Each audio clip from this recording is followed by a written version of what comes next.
Hindi, ayan na, bumalik na. Walang yung trabaho yan. Babayaran ka pa niyan, lagay na yan, Joey, ha? Bukas, babalik daw dito. Yan ba, sasakyan natin pa uwi? Yan, yan. Maganda, oh. Pambakin lang naman to, no?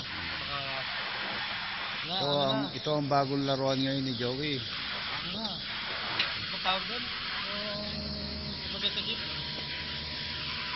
Ito na, sa bahay ka na tayo doon. Boundary na, boundary.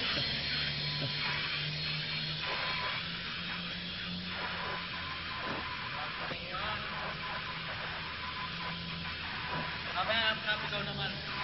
Try mo.